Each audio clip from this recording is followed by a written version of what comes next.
কিছুই নাই, রূপহীন অবস্থায় আল্লাহ তাআলা আসমানকে সৃষ্টি করেছেন এবং এই আসমান নিয়ে গবেষণা করতে বলেছেন, জমিন নিয়ে গবেষণা করতে বলেছেন।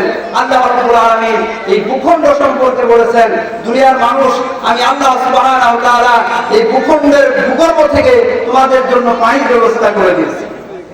এমন পানির ব্যবস্থা করে দিয়েছেন যে পানিটা এখন শীতের মৌসুম, শীতের মৌসুমে গরম পানি আসে না? ভূপৃষ্ঠের যে তাপমাত্রা, এই তাপমাত্রা যে উপরে তাপমাত্রা কম থাকার কারণে গরম পানিটা আমরা পাই। আবার এমন অবস্থা হয় এই উপরের তাপমাত্রাটা ভূমণ্ডলের ভিতরে যে তাপমাত্রা আছে তখন কম থাকে, উপরের তাপমাত্রা বেশি থাকে। যেমন চৈত্র এবং বৈশাখ মাসে তখন আমরা ঠান্ডা পানি গ্রহণ করতে পারি, তাই না?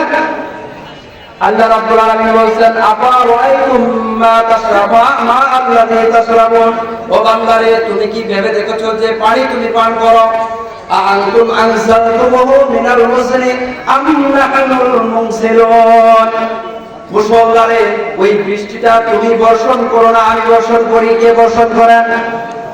ইচ্ছা করলে আল্লাহ তাআলা সমুদ্র থেকে সেই লবণাক্ত পানিটা নিয়ে আবার ওই লবণাক্ত পানিটাই দিতে পারতেন, কিন্তু আল্লাহ তাআলা অসংখ্য ফেরেশতা নবমণ্ডলে স্থাপন করে দিয়েছেন যারা কর্মচারী হিসেবে কাজ করতেছে।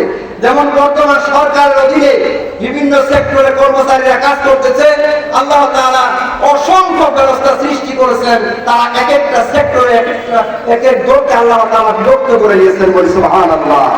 একদল ফেরেশতা আছে আসমান থেকে সেই মেঘমালা হযরতে মিকাঈল আলাইহিস সালামের মাধ্যমে পানিটা নাযিল করে। আল্লাহ সুবহানাহু ওয়া তাআলা বলেছেন, এই পানি নিয়ে কি তোমরা গবেষণা করেছো?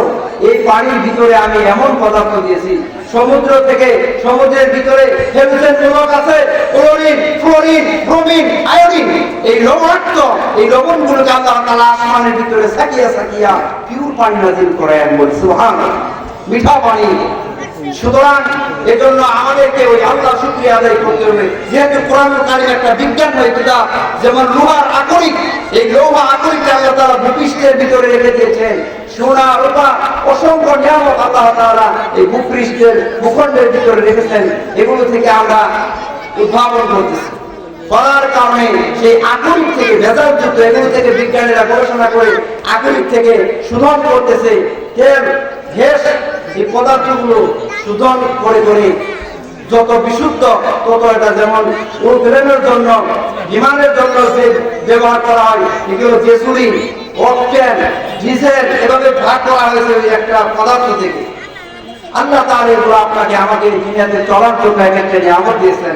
আল্লাহ বলেন, ওয়া ইন তাউদ্দু নি'মাতাল্লাহি লা তুহসুহা, এই নিয়ামতগুলো যদি তোমরা গুণে গুণে শেষ করতে পারবে না। রহমাতি ওয়াসিআত কুল্লা শাইইন, মাই মার্সি এমব্রেসেস অল থিংস, আমার রহমত প্রতিটি বস্তুকে আলিঙ্গন করতেছে, ঘেরাও করে রেখেছে।